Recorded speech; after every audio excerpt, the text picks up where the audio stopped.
this, Poirot. No, but I can assure you, Chief Inspector, it is of the quality most fine. Well, I'm sure, but... Yes, sir. Have you got a nice bit of scrag end? Scrag end, sir. No, Chief Inspector, the scrag end, it is an animal native to Isleworth. Huh? It does not, I think, habituate elsewhere. No. Might I suggest a morceau de filet mignon, cooked à point, avec la sauce béarnaise? All right, then. Thank you, sir. And the good Madame Japp, she is away for how long? Another week. Should have been my holiday too, you know, Poirot. So all the, how do you call it, the leaving, it has been cancelled? All leave cancelled, yes. It's these men from Jarrow. We've got 200 of them heading for London, and suddenly the government's reading the Riot Act. But even so, Chief Inspector, it gives you the chance once again to enjoy the life of the single man, n'est-ce pas? I'm not sure about enjoy. Sir? That will be 6 shillings. I beg your pardon? 6 shillings for a piece of meat? That's 3 days' housekeeping, Poirot. Jarrow Marches. Spare some money, sir. Hold on a minute, Poirot. Jarrow Marches. Can you spare sixpence, sir? For the Jarrow Marches? Not anymore, I can't. Any change? Jarrow Marches. There's some change for the Marches, sir. You're reading of Sir Arthur Stanley? Yes. Jarrow Marches. He is the champion, is he not, of the men marching now to London? Excuse me, sir. That's right. Jarrow Marches. I met him once, about 10 years ago. You are an admirer of his? I wouldn't say that. Well, I'd best be getting back, Poirot. I've got the dusting to do. But, Chief Inspector, now is the time to consider your dessert. That's all right, Poirot. I think I'll forget about the dessert. Jarrow Marches. Spare some money, sir. Jarrow Marches.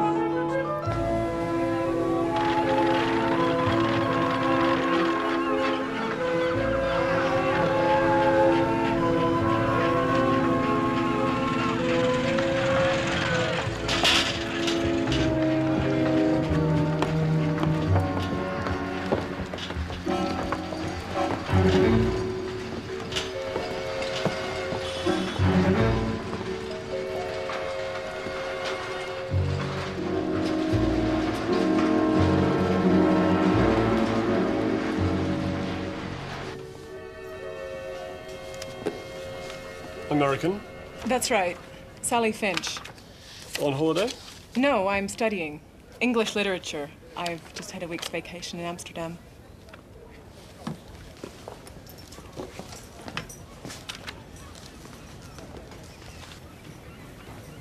It is me, Leonard Bateson. Thank you.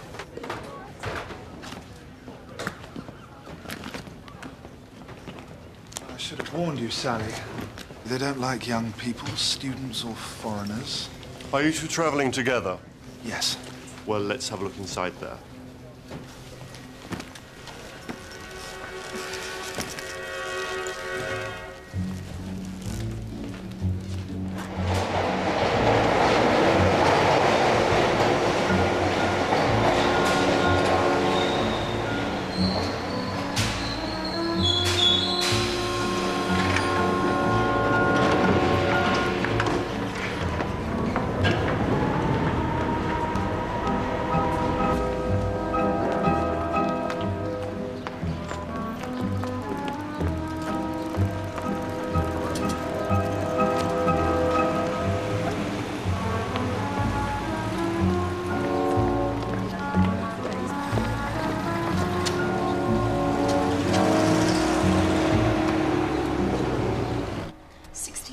Nigel.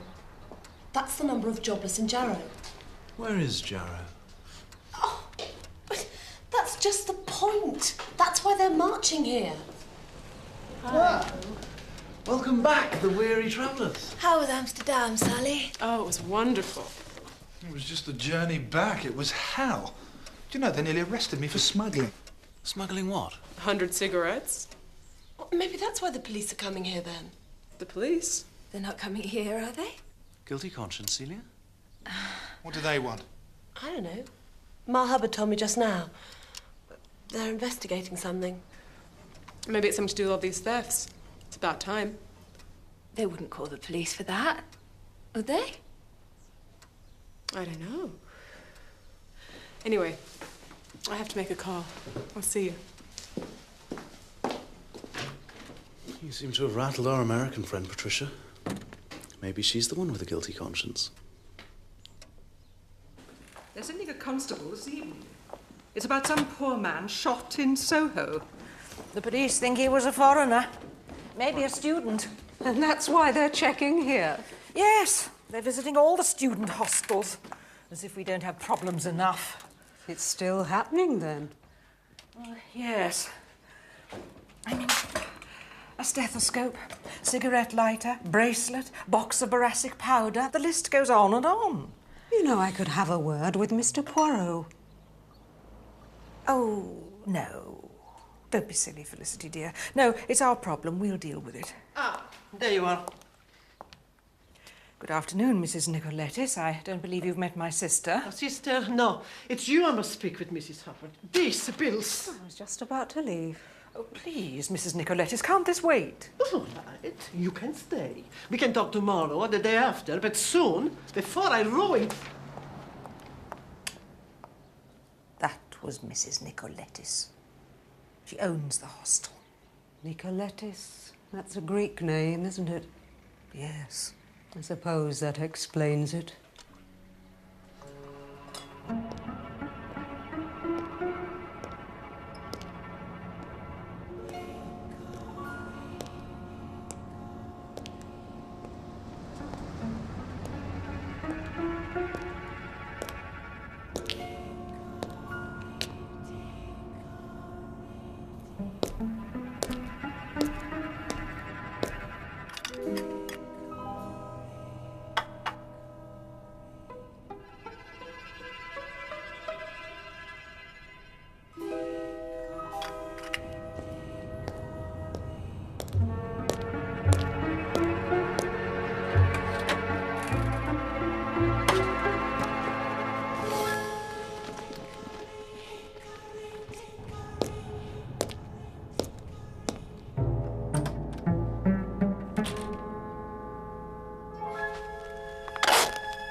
Good evening, officer. Go in. Go in.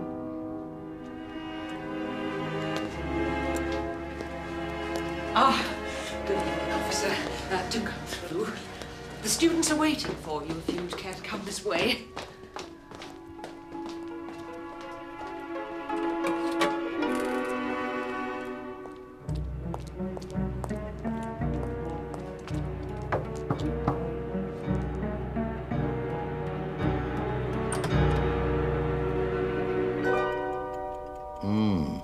These are good.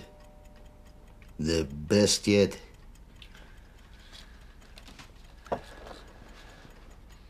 Christina, what's the matter?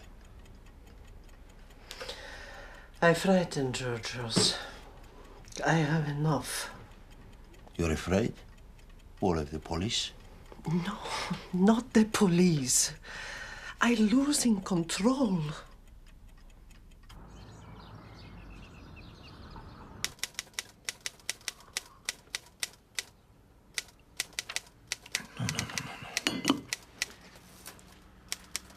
Non, c'est impossible. Miss Lemon!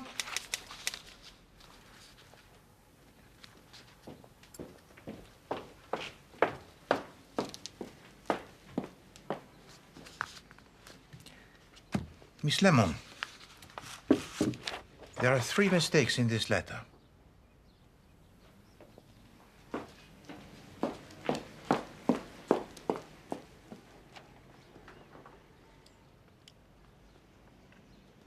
Mr. Poirot. But it has never happened before, not once, and now the 3 errors of typing on the 1 page. Mr. Poirot, I don't know what to say. You are perhaps unwell? No. Yes. I suppose in a way I am. I've been very worried, Mr. Poirot. It's my sister Florence. One moment, if you please, Miss Lemon. Do you have a sister? Yes. She lived in Singapore, but then her husband died, and now she's the housekeeper at a hostel. A student hostel in Hickory Road. And it is this sister of yours who has a problem? Yes. Things have been disappearing. Odd things, and in a most unusual way. She's worried, Mr. Poirot, and I suppose that's what's worrying me. I see. How would it be, Miss Lemon, if you and I would have tea with your sister this afternoon? Could you, Mr. Poirot? Would you? Stethoscope, cigarette lighter, box of boracic powder, electric light bulbs, evening shoe. Only the 1 shoe? Yes. Please to continue, Madam Hubbard. Silk scarf, rucksack. We found that cut up in the boiler room outside in the backyard. And one of the girls, Patricia, lost a diamond ring. Although we got that back, too. And how did you get that back, Madame? Well, it was a most extraordinary thing. It turned up in the soup. Doesn't make any sense at all, does it, Mr. Poirot? No, it is indeed most unusual, Miss Lemon. Merci. I must congratulate you, Madam Hubbard. I'm sorry? No, I must congratulate you on having a problem so unique and beautiful. Oh. Madam Hubbard, are you able to describe for me this shoe? Oh, certainly. It was most distinctive. Distinctive? But what are you going to do about it, Mr. Poirot? Eh bien, to begin with, I must make the acquaintance of the students who live at number 26 Hickory Road, but in a manner that will not, how you say, wake up the suspicion.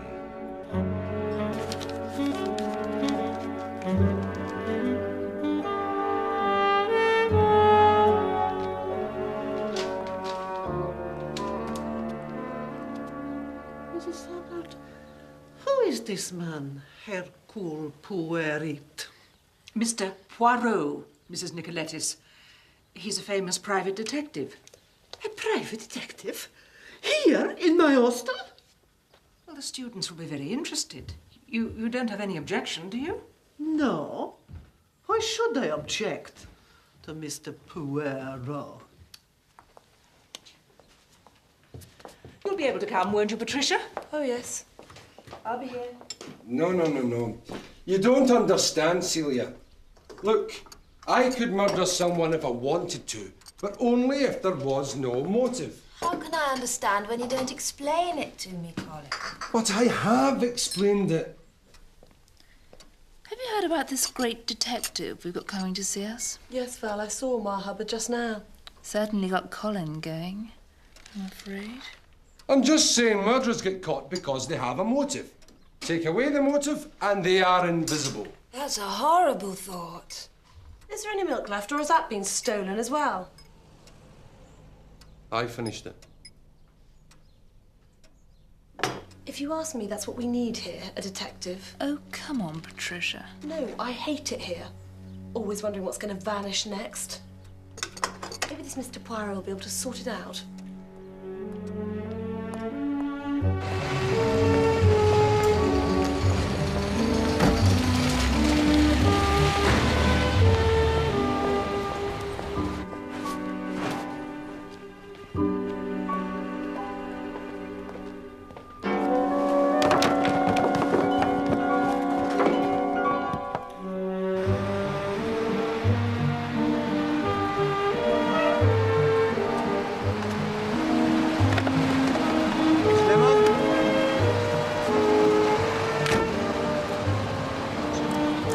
Merci.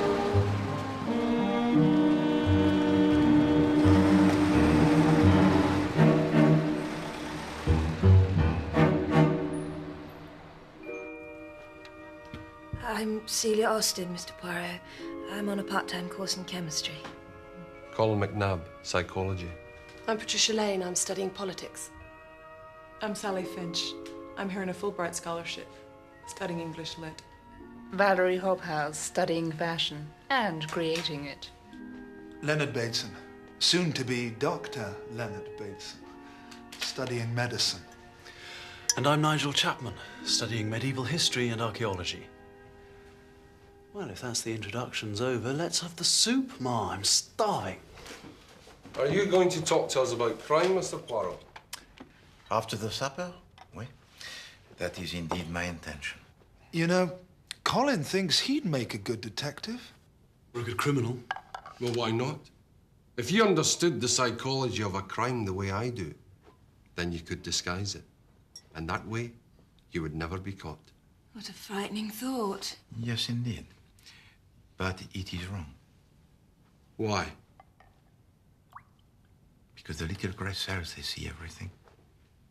It is the clues, always the little mistakes that the criminal ignores, that opens the door to the psychology and so to the crime. I still think Colin's right. You enjoy your dinner, Mr. Poirot. We'll have time for making speeches later.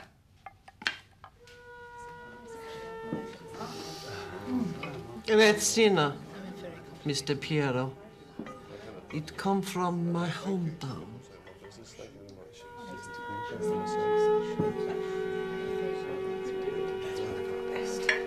You see, always the prevention is better than the cure. And so we try to prevent the murders before they are committed. Thank you.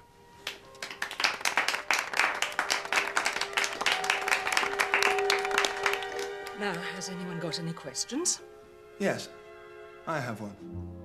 What I'd like to know is, what's your real motive in coming here tonight?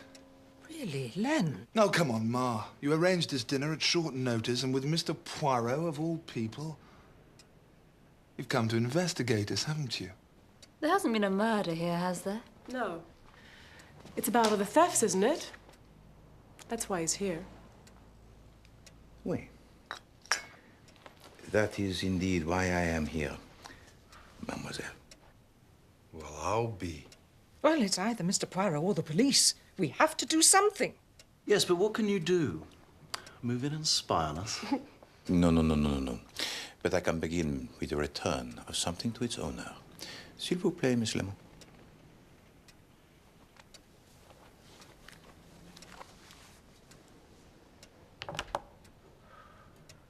That's my shoe.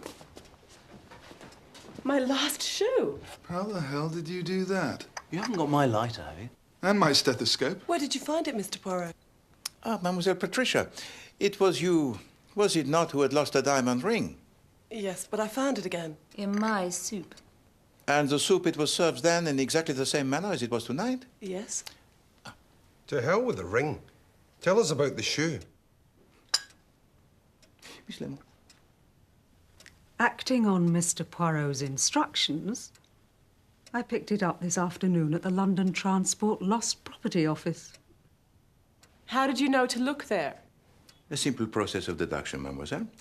One shoe, it cannot be worn, and it is not possible to sell. Alors, the simplest way? Is to leave it on a bus or a train. Oui, c'est ça. That was my guess, and of course I was right. The shoe, it was discovered on the bus with a number 42. Now, that bus, I believe, passes close by? That bus goes to the hospital. Ah, well, that narrows the field a bit. I'm studying medicine. I take that bus every day. Come on, Len. You're not the only one. I go on that bus too. I have an afternoon job in the pharmacy. Any one of us could have got on that bus. It doesn't prove anything. I am of your opinion, Monsieur Chapman. Any one of you could be the thief. So, what do you advise us to do?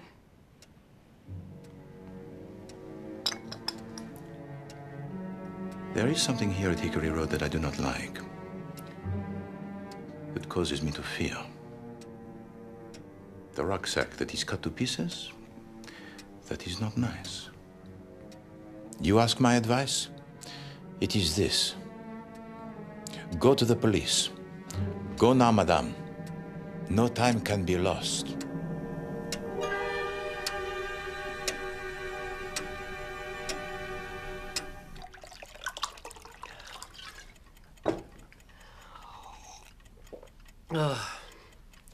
No more diamonds. Not for a long time. This man, Poirot, He's dangerous. has nothing to do with us. We can go on as usual. No, Georgios. This is my business. I make the rules. Then tell me who's working for you. Who are you afraid of? No, it's better you not know. Better for you.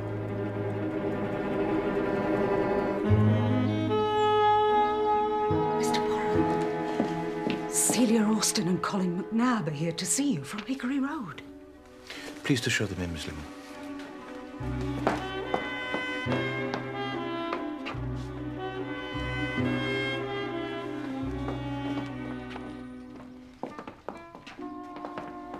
Mr. Poirot, I had to see you after what you said last night. Mademoiselle Celia, Monsieur McNabb, asseyez-vous, s'il vous plaît.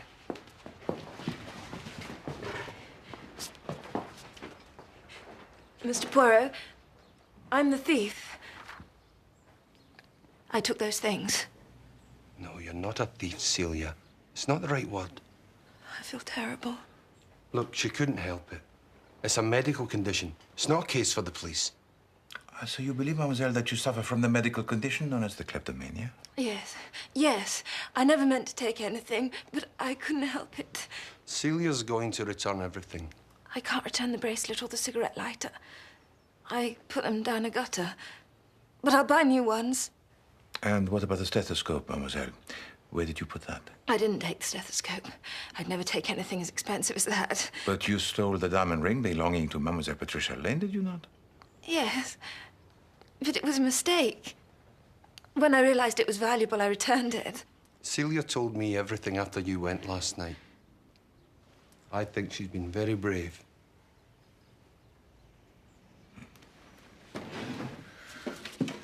Mademoiselle, for which of these thefts were you not responsible? Tell me the truth.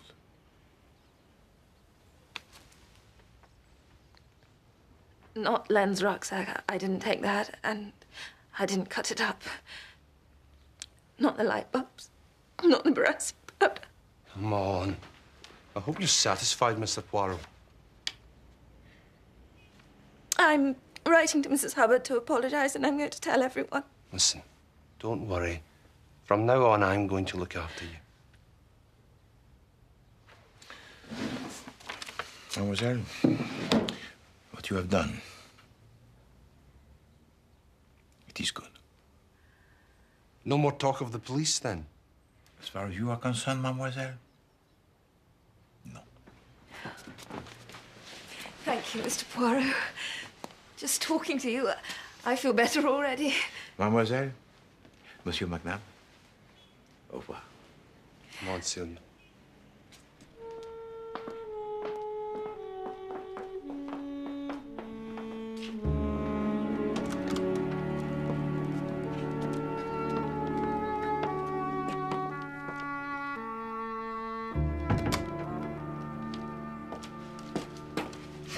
You know, Mr. Poirot, I think we've just been watching a modern love scene. Eh bien, Miss Lemon, nowadays it is the maladjusted lives and the complexes that bring together the young people. Well, Florence will be glad it's all over. All over, Miss Lemon? No. It is now that I fear that it may begin.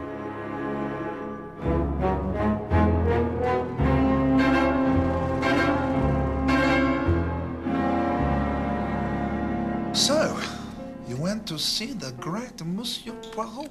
Yes. He was very kind to me. We've all been kind. I don't deserve it. Oh, come on, see. Colin's explained. It wasn't your fault, and you didn't do any real harm. Oh, what about my rucksack? That wasn't cheap, you know. That wasn't me, Len.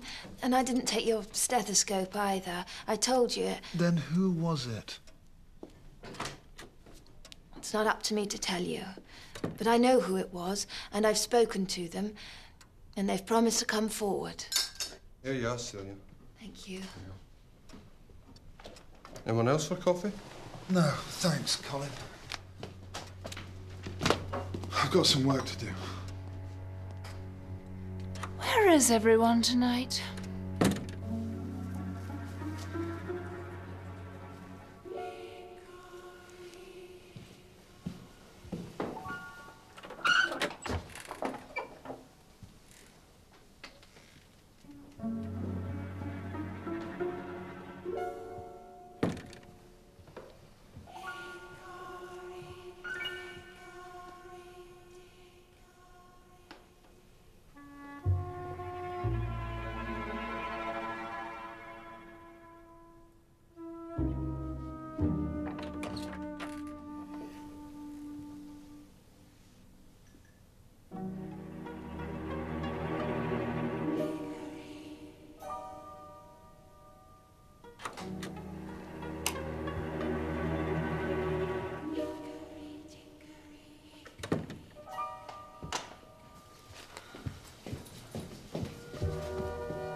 Hello, Pat. Where are you sneaking in from? I wasn't sneaking. I was at the cinema.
This is the national programme of the BBC.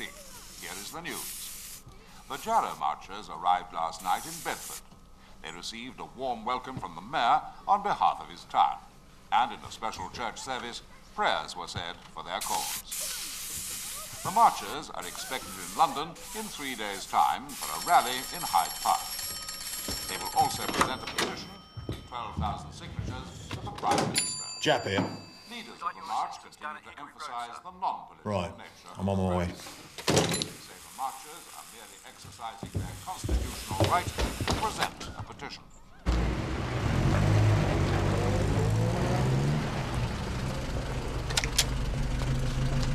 What, you here, Poirot? Yes, Chief Inspector. I came as soon as I heard. Have you been unwell, Chief Inspector? What? No, I'm all right, thank you very much. Let's go in. Who called the police without consulting me? The police here in my respectable hostel is outrage! Please, Mrs. Nicoletis. I'm afraid this is a police matter, Mrs. Nicoletis. Poirot, it is your fault.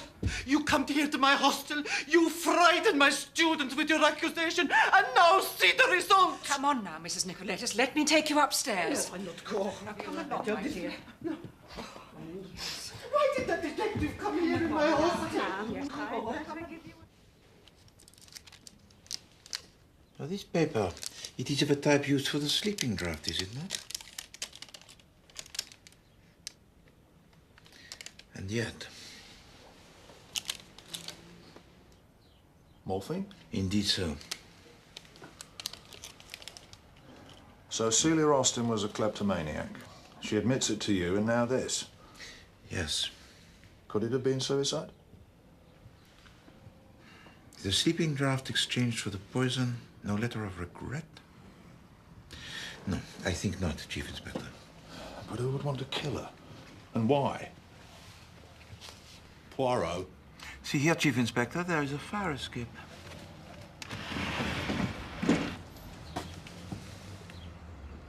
Connects also, I see, with a room next door. And who has that? It belongs, I think, to the American girl, Mademoiselle Sally Finch. Mademoiselle Celia had, as they say, a room with a view.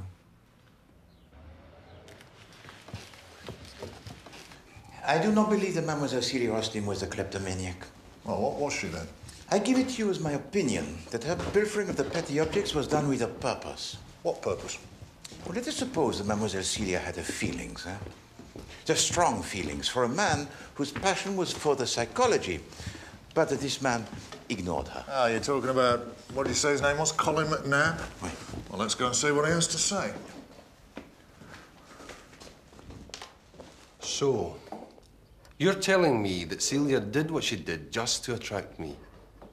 She just wasn't bright enough to think up an idea like that.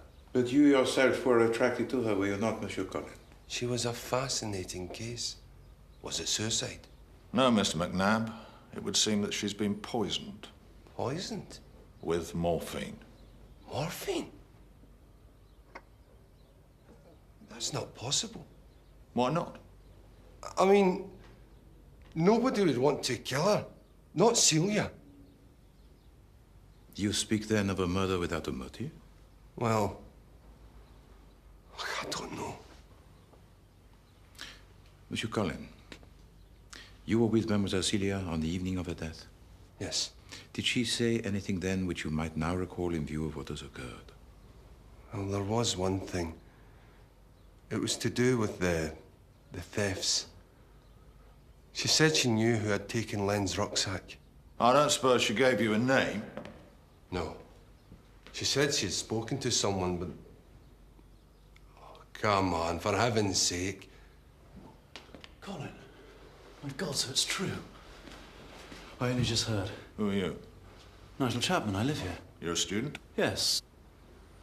How did it happen? They're saying she was poisoned, Nigel. With morphine. Poison?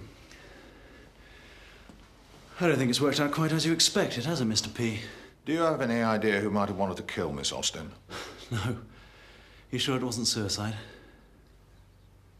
Monsieur Nigel, who was here at the hostel last night? Oh, we all were, I think. Except Patricia. She must have come in late.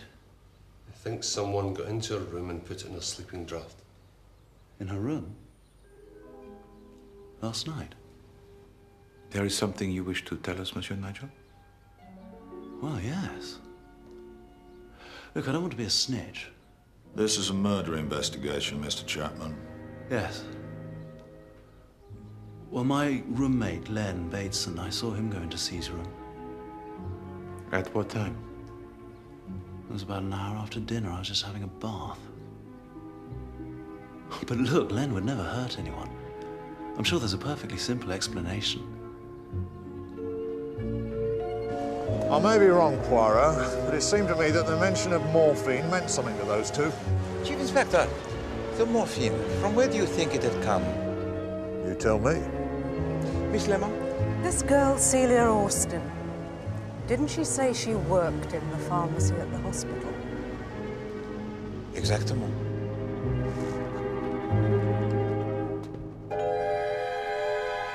You're quite right. I don't understand it. We are missing a bottle of morphine tartrate. When might it have been taken? It's impossible to say. It's not a drug we use very often. It could have been taken any time within the last 3 months. since our last stock-taking. But entry to the pharmacy, it is, of course, restricted. Absolutely. There was Celia, 2 other women dispensers, myself, of course. And the doctors? Some doctors use the pharmacy as a shortcut, but I know them. Could Celia Austin have taken the morphine herself? I suppose so. But Celia was very scrupulous. It would have been very unlike her. How about friends? Did anyone ever visit her? There was one chap who used to come and see her, as a matter of fact. But he was no outsider. He was a medical student working here. And what was his name, sir? Bateson. Leonard Bateson.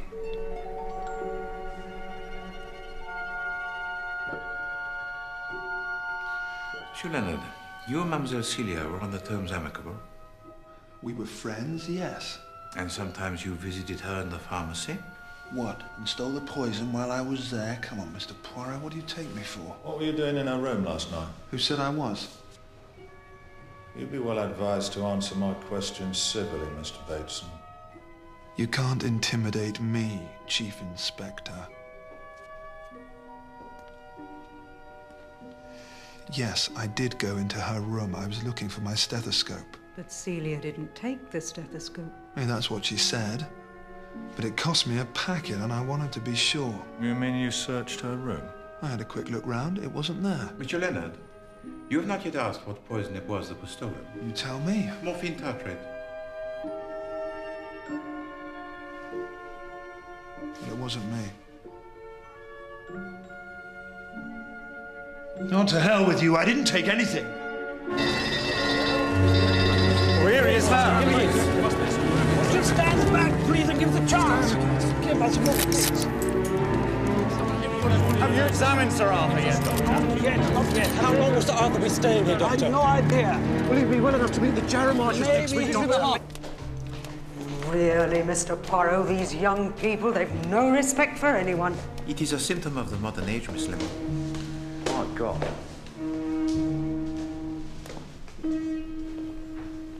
Ah, the girl. It is Mademoiselle Patricia Lane. No, not her. The man she's speaking to. I know him.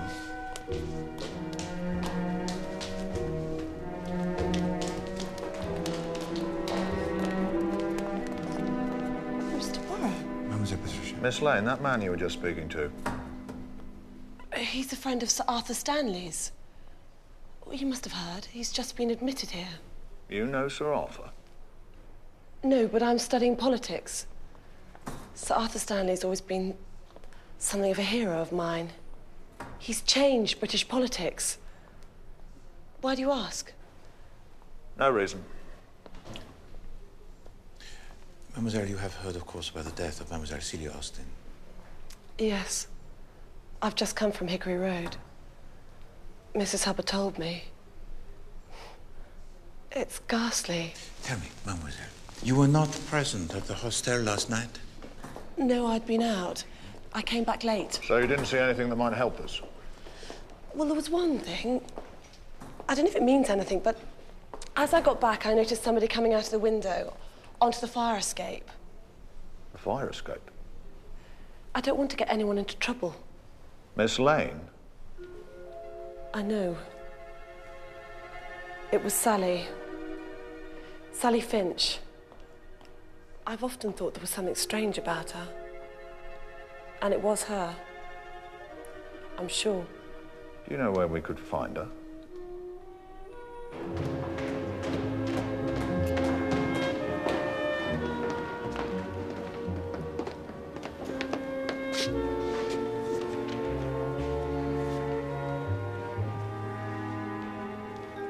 You were seen, Miss Finch. Well, I don't know who told you that, but it's complete nonsense. I was in my room all night. But your room does open out onto the fire escape. What of it? I didn't go anywhere. Mademoiselle, shh. Mademoiselle Sally, you are on the terms amicable with the other students? Some of them. I've just had a vacation with Len Bateson. A week in Amsterdam. This was before the rucksack was stolen. It was taken the same day we got back. That was the day the police came. The police? Sure. There'd been a murder in Soho and they were checking all the hostels. If the suspect was young and foreign, that would have been routine. All the same, it is strange, is it not? So the rucksack should be taken on the same day of this visit? And the light bulbs. They went at the same time, too.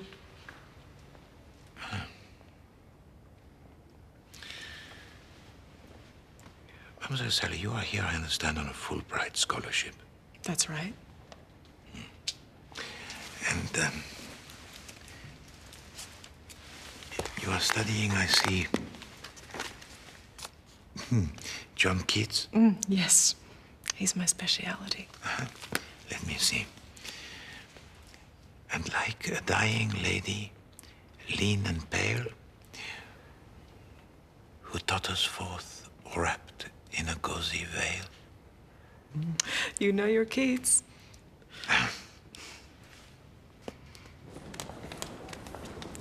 It is interesting that Mademoiselle Sally... She was lying about the fire escape. And there is more. She professes to be the expert on John Keats, and yet the lines that I quoted to her... They were from Shelley.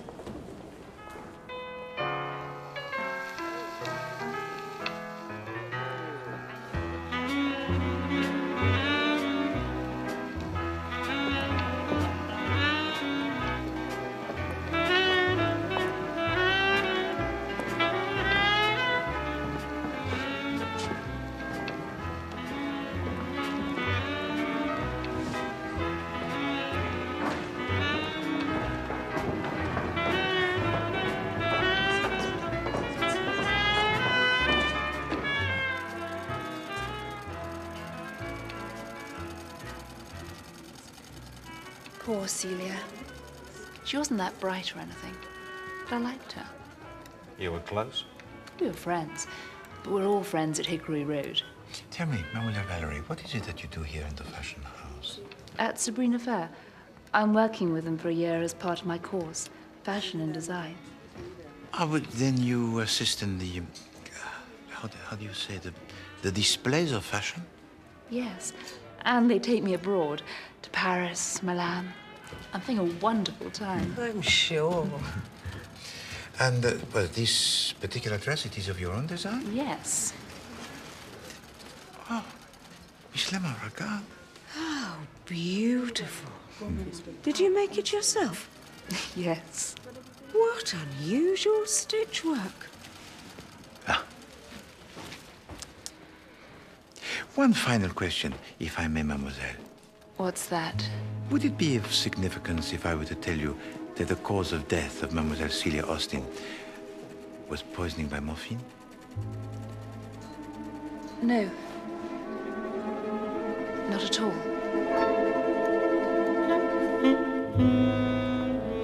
Au revoir. Right. Well, I'd best be getting home. No, Chief Inspector. Tell me, the good Madame Japp, she is still not returned? No. I thought as much. I also. Eh bien, I have la bonne idée. How would it be, Chief Inspector, if you and I were to have dinner together this evening? Well, I have to say, Poirot, I could do with a good square meal. Mind you, it's a bit of a step back all the way to Isleworth, Mr. Poirot. À vrai dire. Alors, the simplest way is to have the Chief Inspector stay with me until the good Madame Japp, she returns.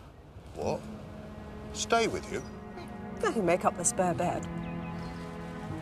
Oh, that's very decent of you, Poirot. You accept? Yes, with pleasure.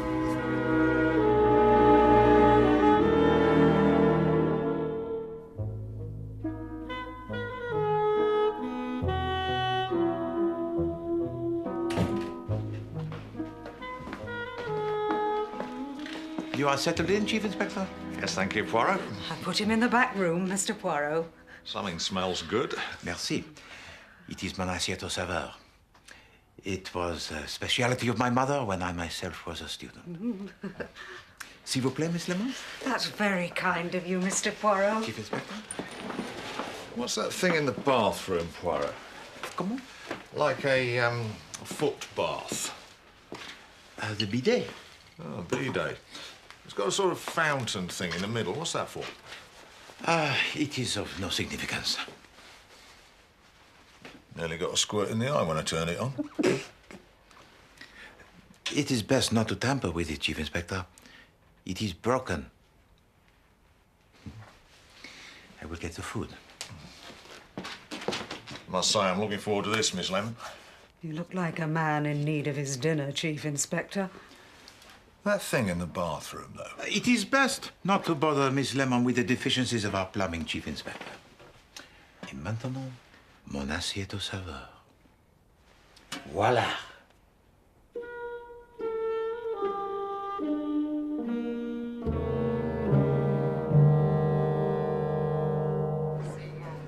Oh, you didn't tell them. Of course not. Well, you know I didn't. You were there. I don't think we can just keep quiet about it. Why not? We can't. We're going to have to tell Mr. Poirot. Ah, you here? Yes. I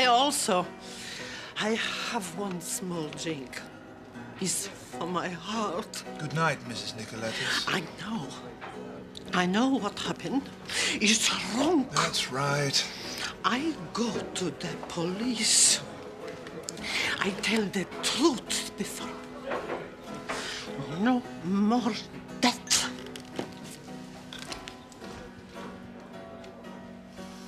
What's she on about? She's loaded as usual. Colin. All right. I had the morphine, but you all saw what I did. Then you've got nothing to worry about, have you? Well, I'm not going to tell them. Well, if you don't, maybe one of us should. I hate to say it, Colin, but I think Nigel's right. We have to tell Poirot. Why, for heaven's sake? Well, in case it happens again.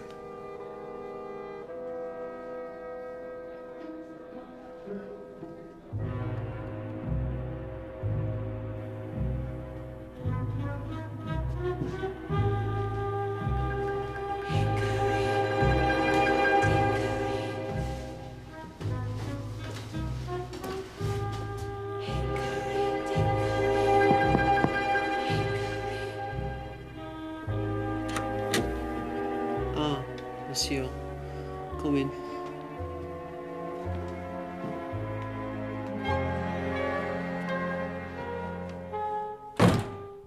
Everything is going wrong. Why are you doing these things? It's not part of the plan. Why you do these things? That girl, Celia, you're finished. I will tell.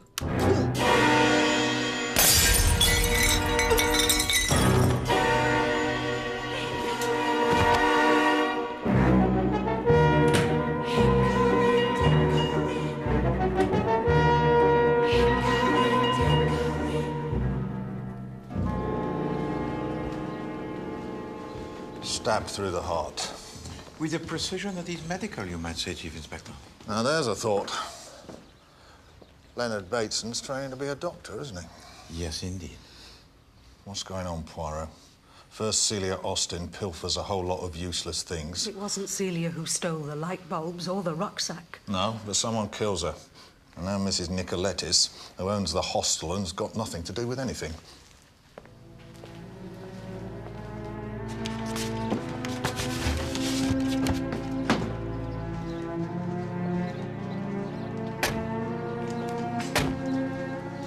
Something here at Hickory Road, something behind these two deaths that we do not see.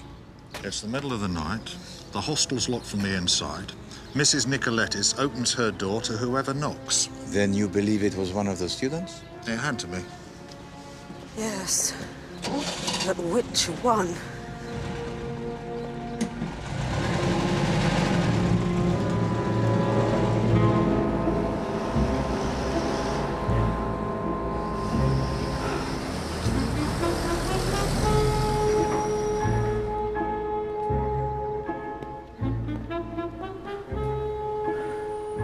You've heard? Yes, of course. The others now? No, most of them had left before she was found. Look, I can't do this anymore. I've had enough. Sally, we can't stop now. Not now of all times. Someone's going to find out, and I don't worry. Nobody knows. What about this detective, Poirot? Don't worry about Poirot. I'll deal with him. You'd better. I promise. I will.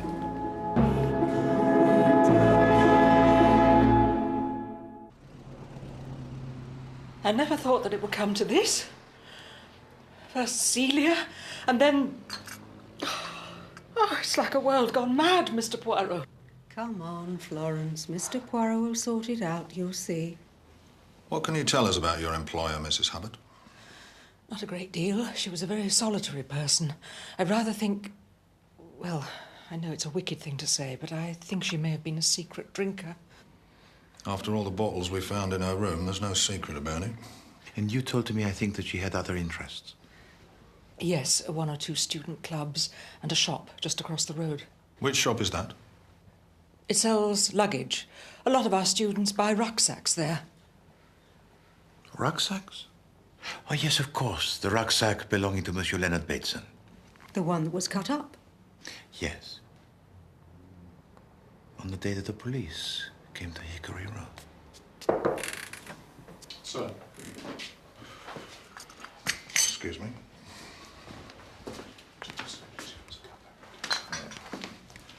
Two of the students have come back. They'd like to see you.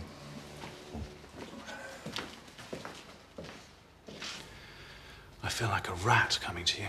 We all agreed. S'il vous plaît, Monsieur Leonard. Proceed, Monsieur Nigel. Well, it's like this.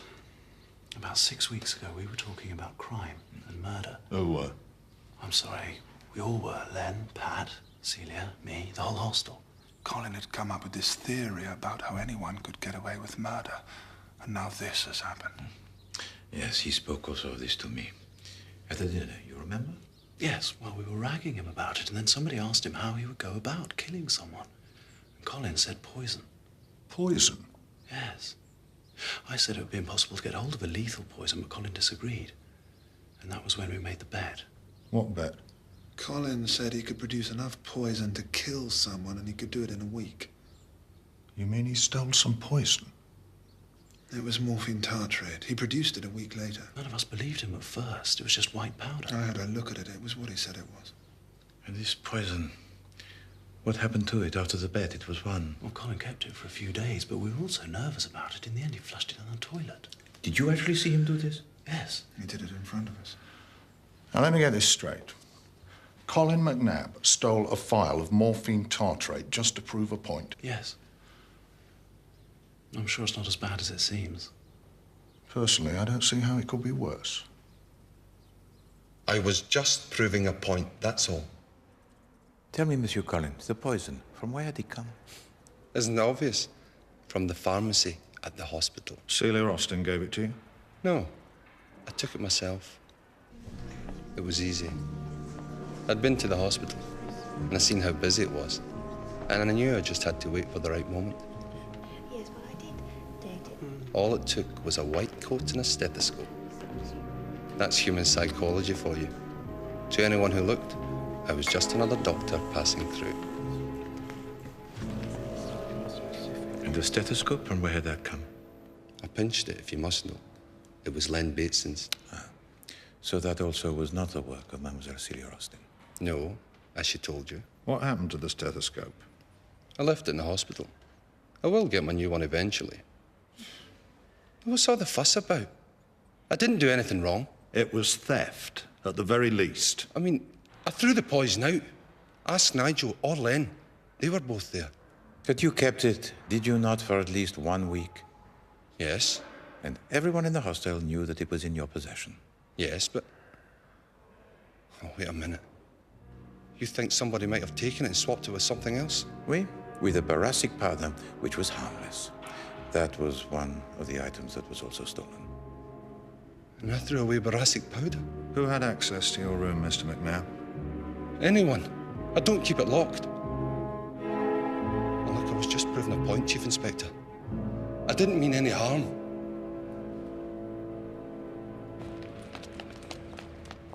You return now to Hickory Road, Chief Inspector? I'm going to search that hostel from top to bottom. Maybe I should have done it from the start. What is it that you expect to find, Chief Inspector? The remains of the poison. It only took a small amount to kill Celia Austin. I'll wager the killers hung on to the rest.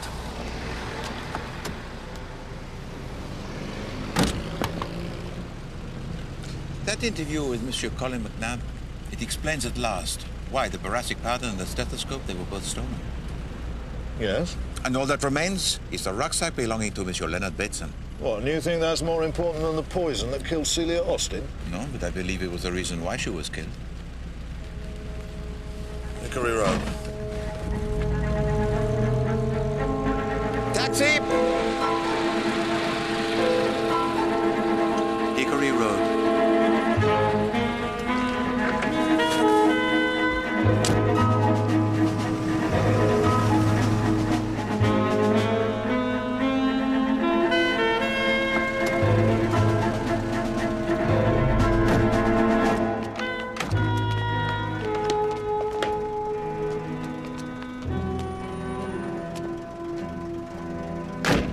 Please to wait for me.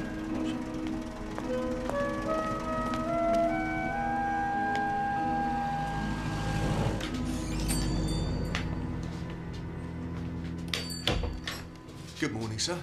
Bonjour. If you please, I would like to purchase a rucksack. A rucksack, sir? Oui. Would it be for yourself? Oh, no.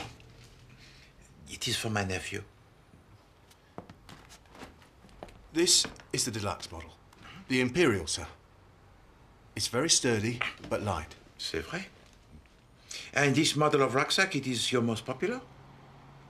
No, sir. Our most popular model would have to be this one. It's good and stout, and it'll stand a lot of wear, and it's half the price of the Imperial. Bien. This is the one I will choose. I'll just get my assistant to wrap it for you. Mr. Casterman.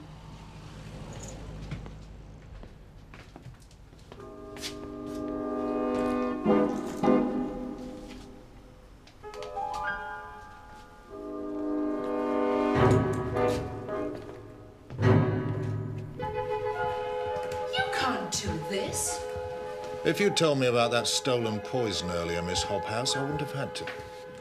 I do have rights, Chief Inspector. So did Celia Austin, and Mrs. Nicolettis, for that matter. Perhaps you should think of them.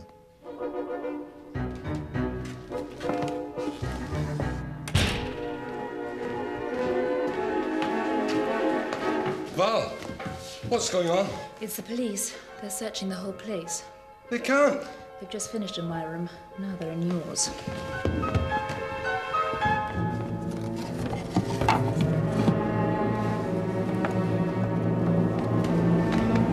Chief Inspector. Ah, Mr. McNabb. Just the man I wanted to see. What? Why? That poison of yours, the morphine tartrate. You said you threw it away.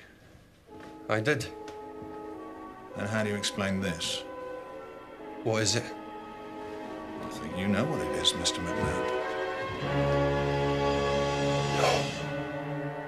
No. Whitehaven Mansions, if you please.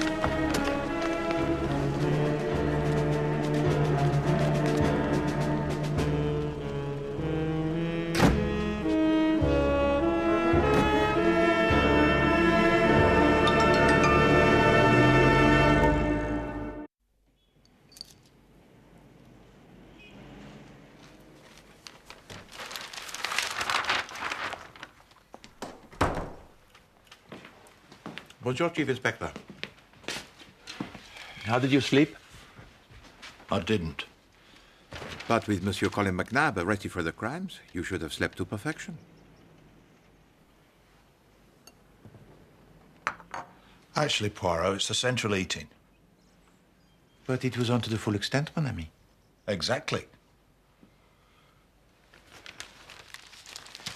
You have seen the headlines? The Jarrow Marchers, yeah. He says that Sir Arthur Stanley is too ill to meet with them.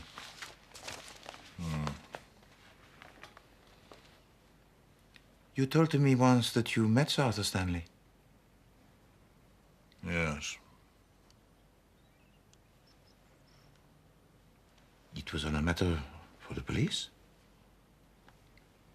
Yes. Sir Arthur Stanley may be the people's hero, the champion of the jobless.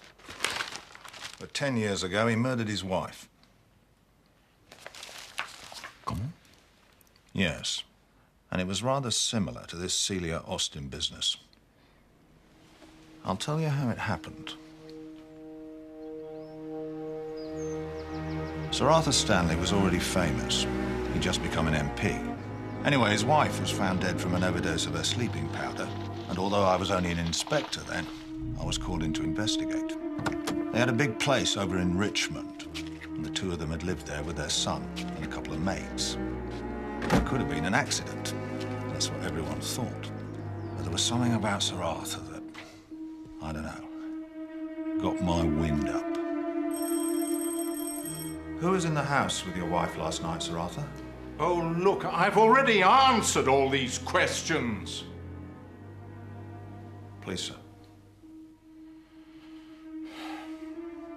Just myself, the maid, my son. I will have to speak to them, sir. Well, the maid's here, but I've sent my son away. He's only 16, for heaven's sake. He's upset. We're all upset.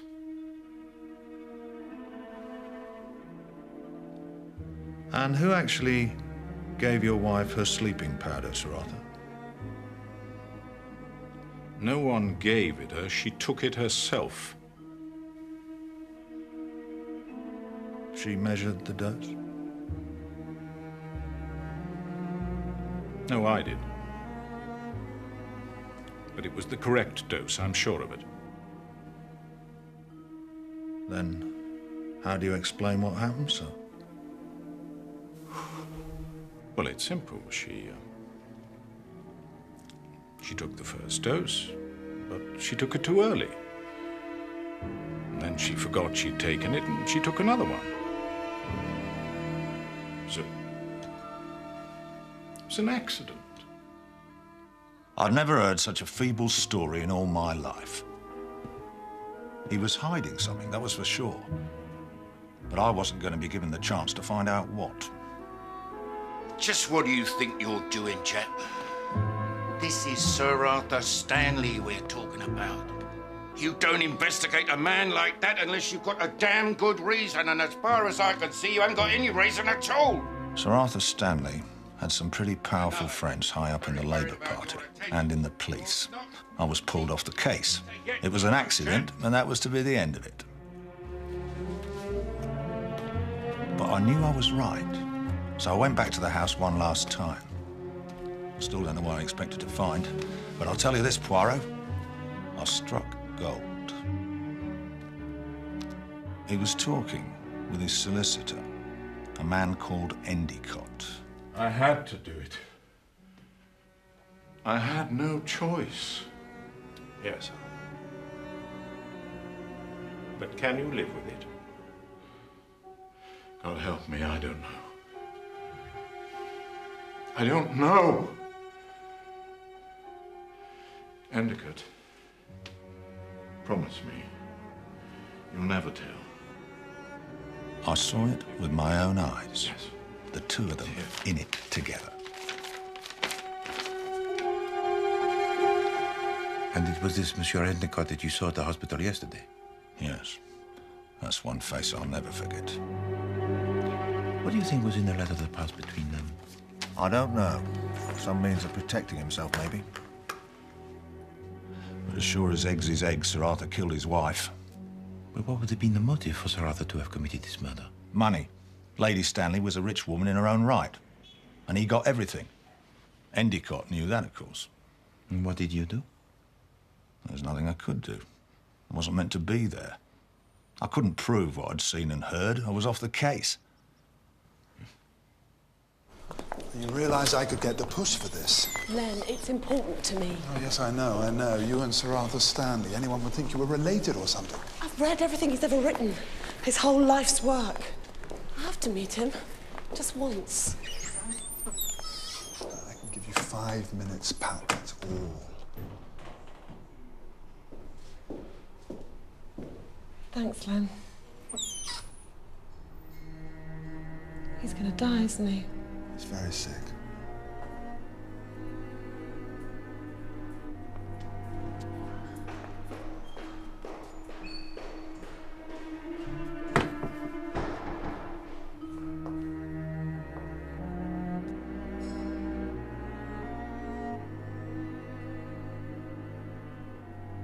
here. Please, sir, don't be afraid. I suppose I'm an admirer of yours, Sir Arthur. I just wanted to see how you were.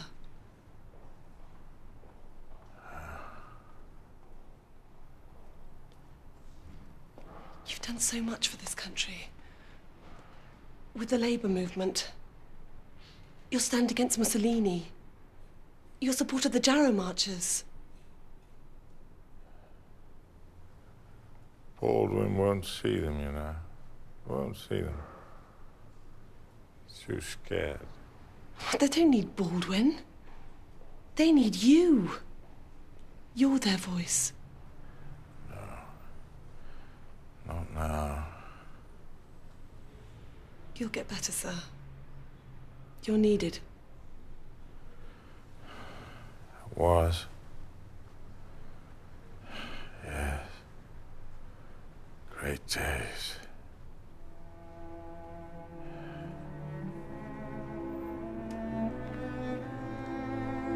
Behind me now. Oh. Just...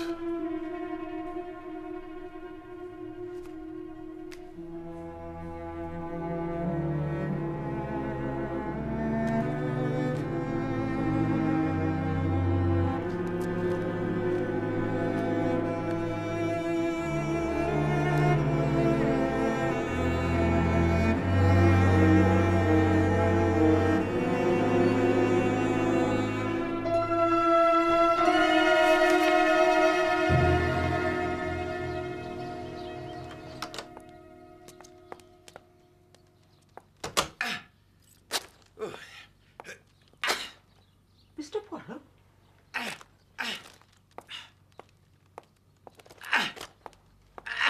Mr. Poirot! Pardon, Miss Lemon. Good afternoon. Are you all right, Mr. Poirot? Yes, thank you, Miss Lemon. I am just discovering that to cut up a rucksack requires much of the strength.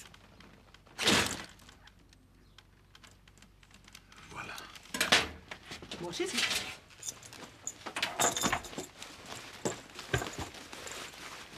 The stitchwork, Miss Lemon. You've cut right through it. Mm-hmm. And between the base and the inner lining, what is it that you see? I don't see anything at all. Uh-huh. Précisément. That is exactly the point. Merci. I thought I might make dinner for you and the Chief Inspector this evening, Mr. Poirot.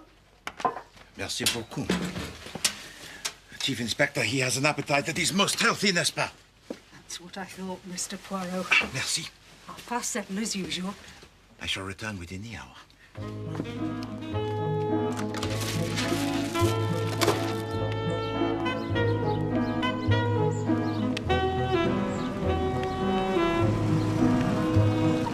Mr. Poirot. Oui? Get in. Comment? What are you doing? What are you doing? What is this?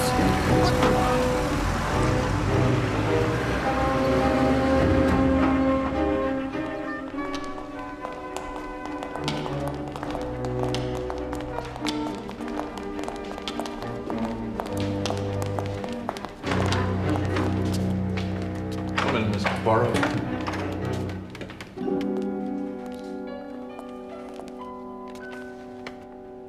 Hi, Mr. Poirot. Sit down.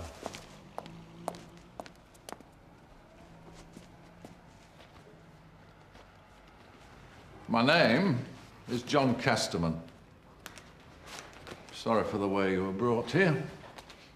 By assaulting me in the open street? You were about to ruin 6 months undercover investigation. Besides putting the life of one of my agents at risk. Mademoiselle Sally. Yes. There was no danger of that, monsieur. I was well aware that Mademoiselle Sally was not what she claimed to be. How? You should have studied perhaps more your Keats. Keats?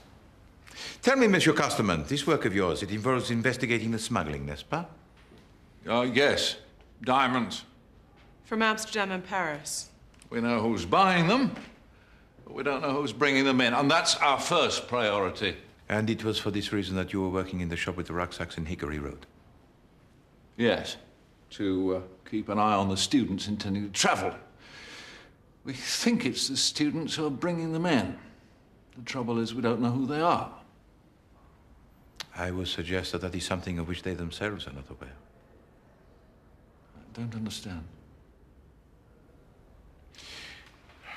There is something strange about the rucksacks that come to Hickory Road. One, they are too cheap. Also, I myself cut to pieces one of these rucksacks, and I will tell to you exactly what I found. What? There is hidden, beneath the lining, a compartment which is secret, into which any amount of diamonds may be placed without the owner having any knowledge of the fact. You mean the diamonds are smuggled by people who have no idea they're doing it? C'est ça. Leonard Bateson had one of the same rucksacks, Mr. Poirot. It was stolen and cut up. Oui, and I believe that it was this one event that led to both of the catastrophes which followed. The deaths of Celia Austin and Mrs. Nicoletis. Oui. Mr. Poirot, there is something you should know about Mrs. Nicoletis. Ah, you suspect that she was the leader of the smuggling ring? We don't suspect, we know. It was her cousin, Georgius Nicoletis, who was buying the stuff. C'est parfait. Madame Nicoletis, she owns the shop with the rucksacks. And with the clubs and the hostel for the students, she would have had access to many of the young people. But why did she have to die? Parce que, évidemment, she knew the identity of the killer of Mademoiselle Celia Austin. And to murder, it was not in her plans. And she panicked and threatened to tell the police. But who was it? Which one of them is the killer? The killer? Ah. The killer was the person who felt compelled to steal the light bulbs. Typical customs and excise. They always have to do everything cloak and dagger. But Monsieur Colin McNabb, he is still under arrest? Well, he stole the poison and kept it. And he had this bee in his bonnet about the motiveless murder. So you believe that Monsieur Colin McNabb, he murdered Mademoiselle Celia Austin by way of the experiment? Well, these psychologists, most of them are balmy themselves.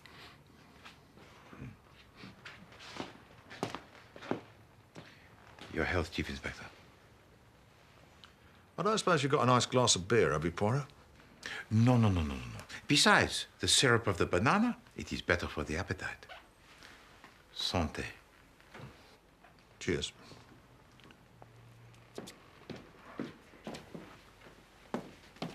Are you hungry, Chief Inspector? You can say that again, Miss Lemon. I've been looking forward to a healthy meal all day. And I've taken you at your word. What's this? Fillet of sole, poached in milk, with boiled vegetables. You can't get much healthier than that. Sole, Miss Lemon. Lemon sole. Who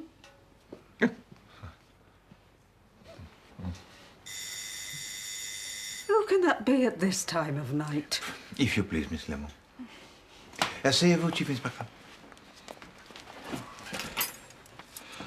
You know, it's very kind of you to put me up like this, Poirot. But I was thinking... Not at all, Chief Inspector. The pleasure, it is mine. And I insist that you stay here with me until the good Madame Japp, she is returned. Oh, right. Mr. Poirot, Chief Inspector. Monsieur Nigel. Forgive me for calling so late, but I had to see you. Not at all. Oh, Miss Lemon. Please to sit, Monsieur Nigel.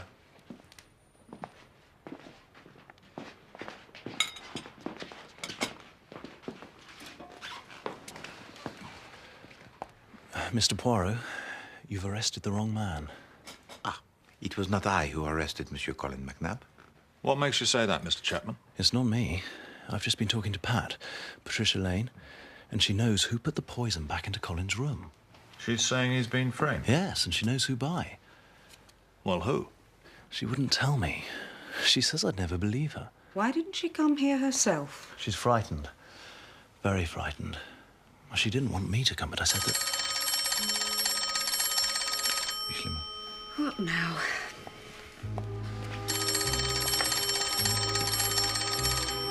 I told Pat she had to tell you what she knew, if only for Colin's sake. But she still wouldn't budge, so I came myself. It's Patricia Lane for you. Maybe she's changed her mind. Hello, Pat? Why are you doing this, Nigel? I told you I'd come here, Pat. If there's something you know, you've got to tell them, don't you see? You could be in danger yourself. The Chief Inspector's here. Why don't you talk to him, Pat? All right. Chief Inspector.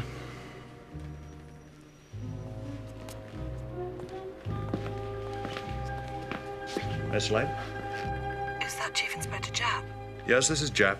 Chief Inspector, I know who killed Celia. You see, I saw them with the poison. And who was that, Miss Lane? I was going past Colin's room and... It's impossible, Chief Inspector. Just tell me what you saw, Miss Lane. Miss Lane?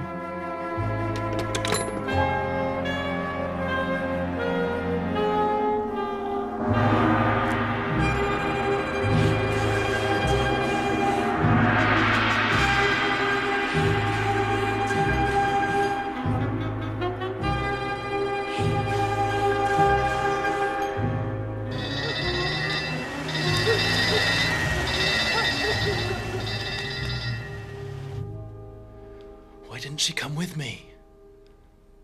I told her it wasn't safe staying here if she knew something. This is my fault. I should have persuaded her. There's no point blaming yourself, Mr. Chapman.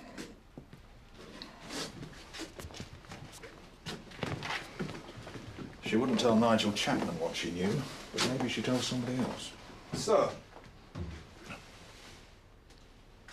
The murder weapon? Yes. A paperweight in a sock.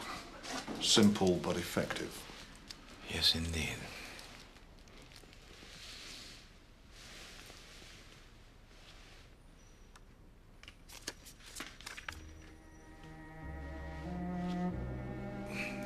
Regardez, Chief Inspector. Mais faites attention, there is on it some blood. That's Sir Arthur Stanley. With his wife and with his son. Yes, but what's it doing here? There is something else.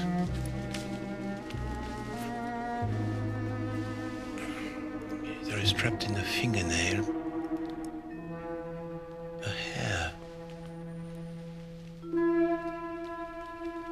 A red hair. Leonard Bateson. Yes, I was here. No, I didn't hear anything. Who else was in the hostel, Mr. Bateson? I don't know. Ma Hubbard was upstairs, I think, and Valerie was somewhere around. Tell me, Monsieur Leonard, when was the last time you saw Mademoiselle Patricia? Funnily enough, it was this morning. She was at the hospital. Do you know why? Yes, she was trying to see Sir Arthur Stanley. Stanley?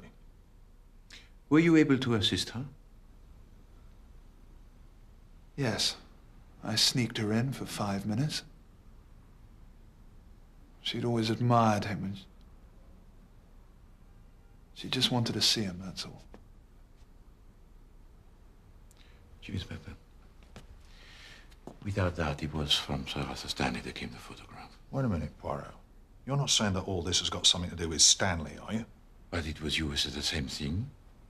The death of Lady Stanley, the murder of Mademoiselle Celia Austin, there were the similarities, no? Don't tell me then. Is he on your list of suspects? Sir Arthur Stanley? He can't be. Oh, of course. There's no way he would have heard. Sir Arthur Stanley... He passed away this afternoon.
Bonjour, Chief Inspector. Vous avez bien dormi? Hmm? Oh, pardon. You have slept well? Barely a wink, Poirot, if you want the truth. Until I cooled myself down in that contraption of yours. The bidet? Mind if I join you? I'm starving. No. You hunger, I think, for the truth, Chief Inspector. But concern yourself not. The little grey cells, they also did not sleep. The case, it is solved. Is it? Oui. You must release at once Monsieur Colin McNabb. He's the only one who couldn't have killed Patricia Lane. He was in prison. Well, what about Nigel Chapman? He was with us. You will forgive me, Chief Inspector, but your tie, it has on it a spot of grease. Well, it's the only one I've got. I could lend you one of Mr. Poirot's. Mr. No, I can manage. Bon. Haven't got any bacon and eggs, have you, Poirot? No. No, at this hour of the morning? No. There is no time for the egg and the bacon. It is time now to close in the net.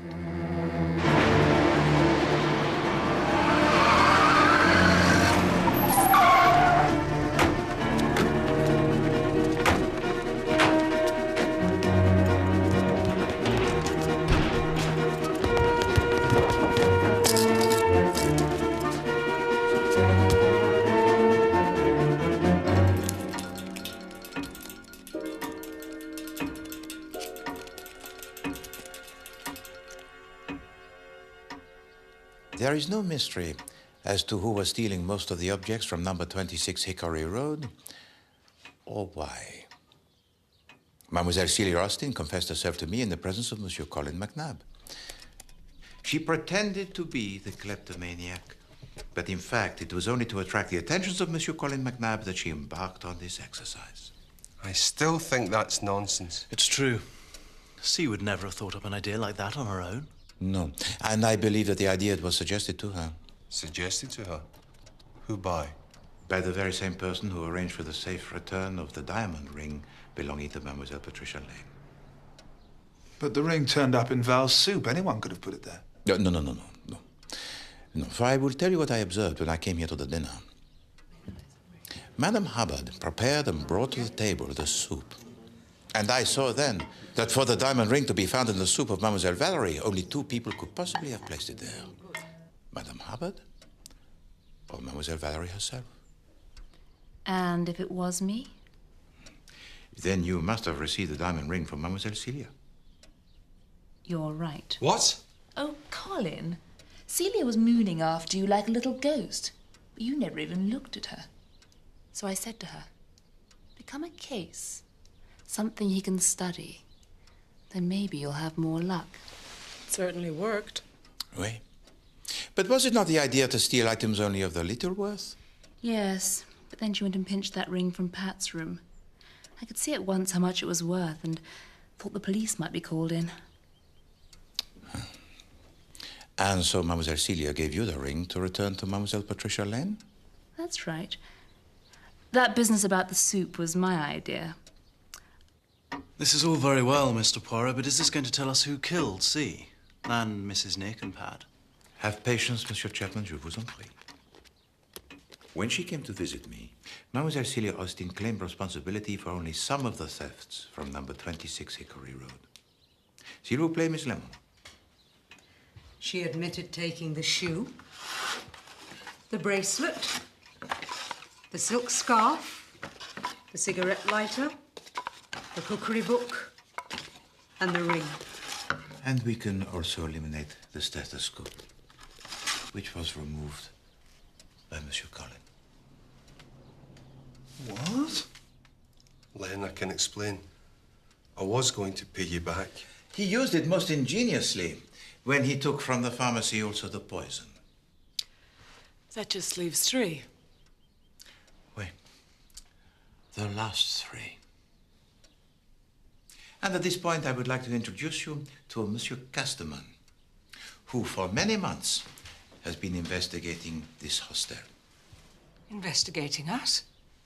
But why? I've been in charge of an investigation into a smuggling ring, ma'am. And I had a strong belief that the late Mrs. Nicoletis was a part of it. Mrs. Nick? Oh, you must be making a mistake. don't think so.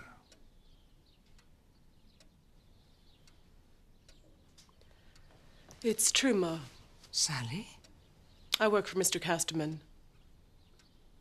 Sally? I'm sorry.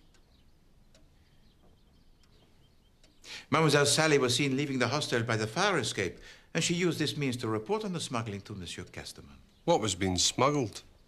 Diamonds. The smuggling operation involved the use of a certain type of rucksack. And this rucksack had in it a compartment that was secret and was unknown even to the person who might be wearing it. And it was this rucksack which set off the events which led to the death of Mademoiselle Celia Austin.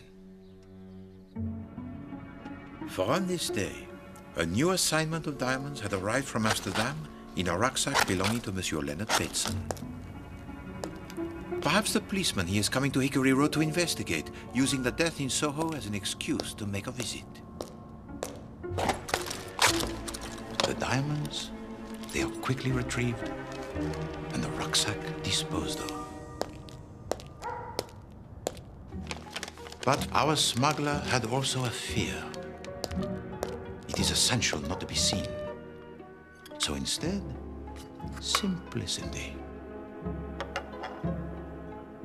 Light bulbs are removed from certain points in the hostel. Oh, good evening, officer. And so our smuggler is passed by unnoticed by the policeman. For you, if you care to come this way.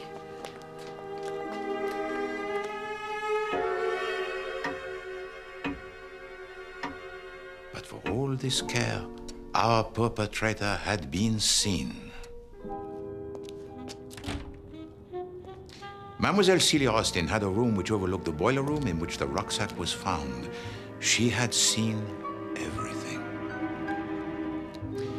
And I assume that she believed that the person she saw was also responsible for the other thefts. That's right. The night she died, she told us. She said she was sure they'd come forward. And so you see, mesdames and messieurs, that Mademoiselle Celia Austin was killed because she had to be silenced. And the easiest way to ensure that silence was for the killer to take advantage of the morphine that had been stolen from the hospital by Monsieur Colin McNabb.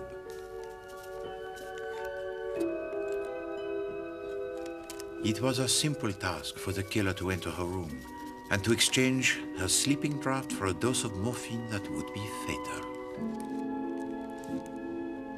God, it's all my fault. I should never have taken it. No, but you threw it away. We all saw it. No. It was the harmless boracic powder which was thrown away. For the morphine, that had already been taken away from Monsieur Colin McNabb by someone who believed they might have reason to use it one day. But you found the poison in Colin's room. Oh, yes, but that was after the death of Mademoiselle Celia Austin. You see, the poison was returned to his room in an attempt to incriminate him. I'm sorry, Mr. Poirot, but I can't bear this any longer. Who is the killer?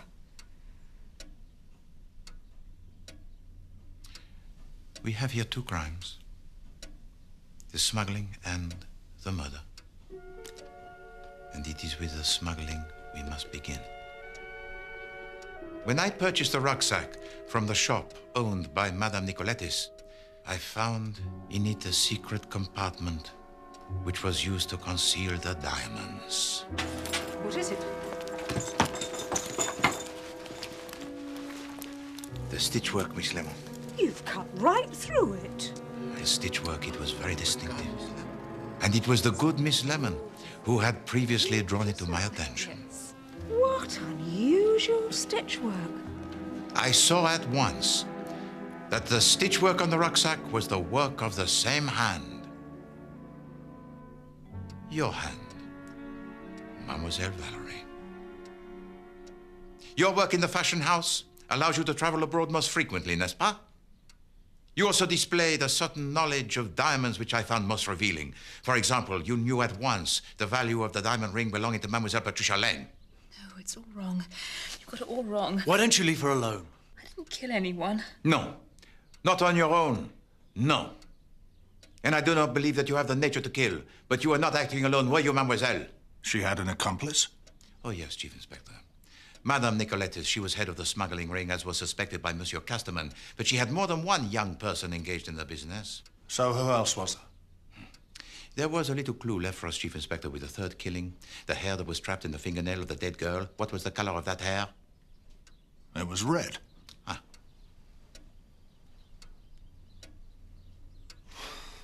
I think it was me. I never went near her. It is of no matter. For Mademoiselle Patricia Lane, she was struck down from behind. So it would not have been possible physically for her to even reach the hair of her attacker. So, what are you saying? I have said it to you once before, Monsieur Collin, that it is always the little mistakes that the criminal ignores that opens the door to the psychology and so to the crime, and so it is here. The hair that was found in the hand of the dead girl, that was an act of a killer who is too clever, too daring. And this killer has spent most of his life hiding a secret he will do anything to conceal. And this secret drives him to acts even more daring, even more dangerous. But he cannot stop. No, not even at murder. Yes, but who, Poirot? Who are you talking about? I am talking about the young man in this photograph, Chief Inspector. What photograph? The photograph that I took from the body of Mademoiselle Patricia Lane yesterday. And the reason why she had to die.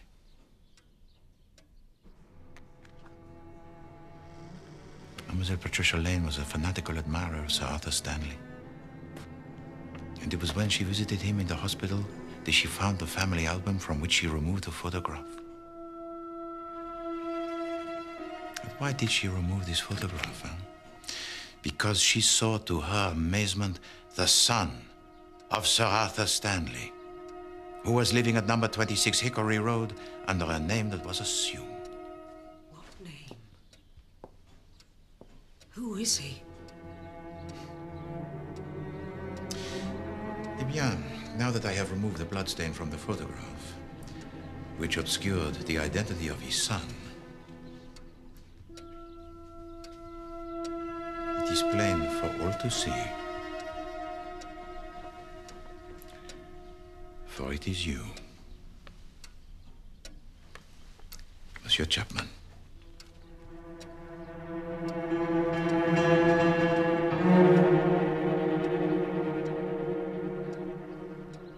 Do you deny that your true name is Nigel Stanley? Come on, Mr. Poirot. It's not a crime to change your name, you know. No, Monsieur Stanley, that was not your crime. Besides, you've got it all wrong, or have you forgotten? I was with you when Pat was killed. No. When you were with me, Mademoiselle Patricia Lane, she was already dead. You come to us with a story that to me is a concoction of the most obvious. You mentioned the name Patricia 3 times to convince us that it is her with whom you speak. Hello, Pat? Why are you doing this, Nigel? I told you I'd come here, Pat. The Chief Inspector's here. Why don't you talk to him, Pat? All right. Chief Inspector. But it is not with Mademoiselle Patricia Lane. For la pauvre Mademoiselle lies dead upon the floor in her room. Yes, this is Jack. Chief Inspector, I think I know who killed Celia. But it is easy, is it not, to imitate her voice? You see, I saw them. With the poison. So who is it at the other end of the line? I was going past Colin's room and... It's impossible, Chief Inspector.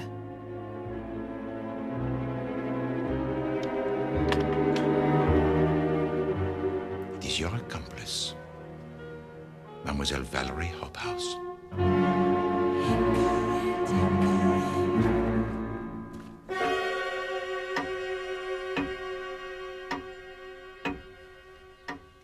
I never wanted any part in it. Not the killing. That was him. Shut up, you little fool. I'm sorry, Nigel, but I can't go on anymore. He's got nothing, can't you see? It's all just talk. He's got nothing. No.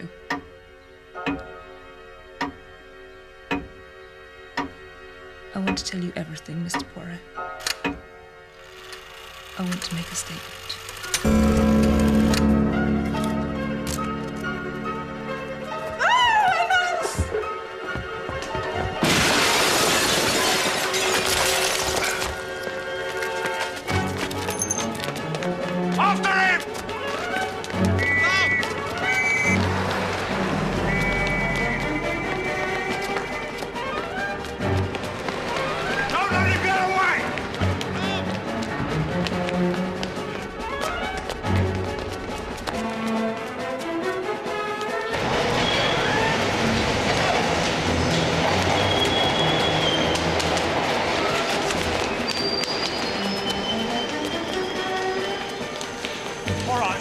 guys. Don't let him double back.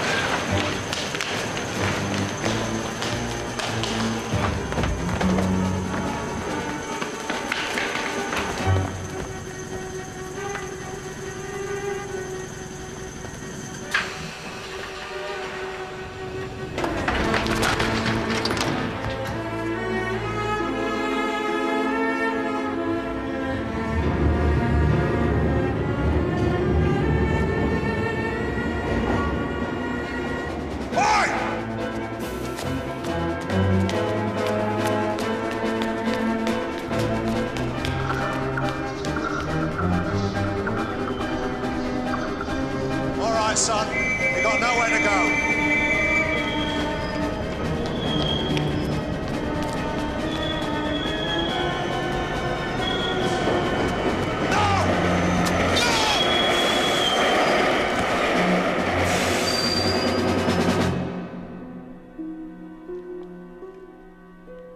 We gather together on this sad day to bury a man whose tragic death has foreshortened a life that promised so much to those who believed in him. But in their long quest for justice, I know Sir Arthur lives on. Will you all please rise?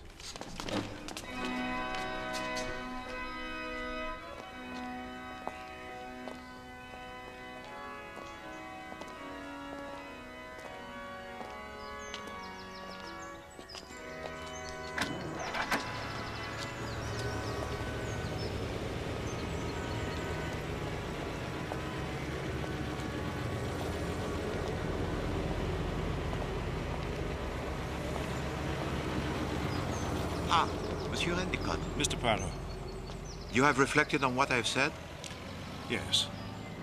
And I have no objection to your having this, Chief Inspector. What is it? It is a confession, is it not? That's right. The confession of that man, Nigel Stanley, to the murder of his mother, Lady Stanley, by poison. Merci, monsieur. He killed his mother? Don't look so shocked, Ma. But why? I stole money from her. Not once, quite a few times. Eventually, she threatened to call the police, and when she caught me again, well, I had to stop her. She really was going to turn me in. And your father knew it was you? He made me write a confession. And if my name ever appeared in connection with any crime, no matter how trivial, that confession would be delivered to the police. And that was why it was so important to keep your identity unknown.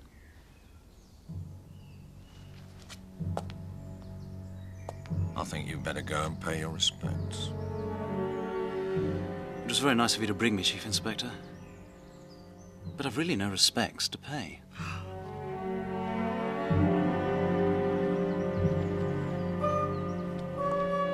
It is most kind of you to invite me here, Chief Inspector. After staying with you for a whole week, Poirot, the least I could do is offer you a spot of lunch, wean you away from that. Well, let you taste some proper English cooking. And the good Madame Japp, it is today that she returns? Yes, about 3 o'clock. There. Now that is what I call food. That's your mashed potato. This is your peas. Right. Mushy peas, we call them. You'll love them. And this, the pièce de résistance, faggots. Faggots? Faggots. And there's spotted Dick for afters. Dick? Yes. It's called that because...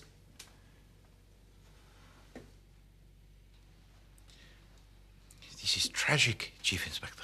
No, it's fine. I can eat none of this wonderful food. What? Why?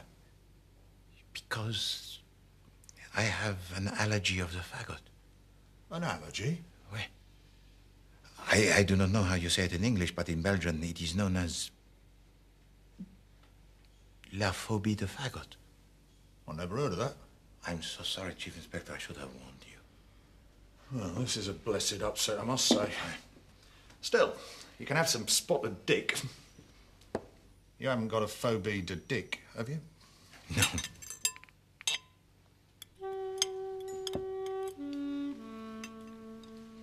Some cheese. I'll have a look. Oh, just some camembert, a little brie, perhaps.